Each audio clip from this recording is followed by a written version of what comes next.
Good morning. এখন বাজে সকাল 6টা। সূর্য উঠছে। আমরা আসলে এই গ্রিন লাইনের সুবাদে একটা নতুন সকাল দেখতে পেলাম। এটা খুবই খারাপ একটা সকাল। চিটাগং থেকে ঢাকা যাচ্ছিলাম, রাতের রাতের বাস। আর এখন এই সকাল 4টার সময় তারা এই চান্দিনার আগে এটা নষ্ট হয়েছে। সকাল 4টায় এটা নষ্ট হয়েছে। ওরা খবর দিছে ঢাকা থেকে বাস আসবে, তারপর আমাদেরকে নিয়ে যাবে। এখন বাজে হচ্ছে সকাল 6:15। এখনো বাস আসে নাই, আমরা এখানেই বসে আছি। তো একটা নতুন সূর্য উঠতে দেখলাম রাস্তার মাঝখানে দাঁড়িয়ে। খুবই বাজে এক্সপিরিয়েন্স।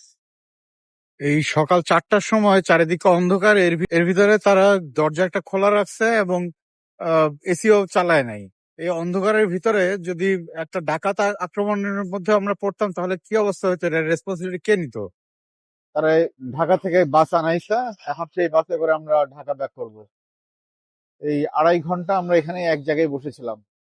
এবং সবচেয়ে বাজে এক্সপিরিয়েন্স হচ্ছে, এই 2.5 ঘন্টা তারা বাসের মধ্যে এসিও ছাড়েনি। আমরা এই গরমের মধ্যে বাসের মধ্যে বসেছিলাম। তো ফাইনালি বাসটা এসছে, আমরা এখন ঢাকা রওনা দিব। গ্রিন লাইনের এখন এই দুর্দশা, রাস্তায় রাস্তায় নষ্ট হয়ে বসে থাকে। এখন এই ওই বাস থেকে মালপত্র নামিয়ে এই বাসে তোলা হচ্ছে। এতগুলো মানুষকে, বাচ্চা টাচ্চা সহ কতটা কষ্ট দেওয়া হবে।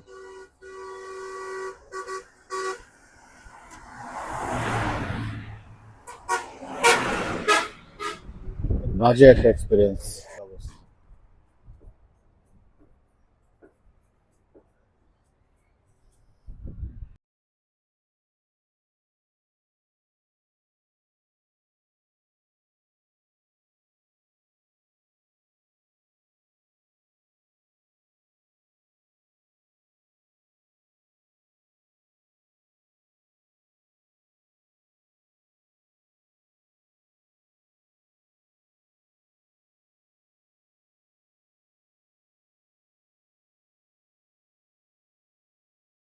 গ্রিন লাইনের এখন এটা মানে প্রতিদিনকার ঘটনা। ওদের বাসগুলো এত বাজে অবস্থা, পথে পথে নষ্ট হয়ে বসে থাকে।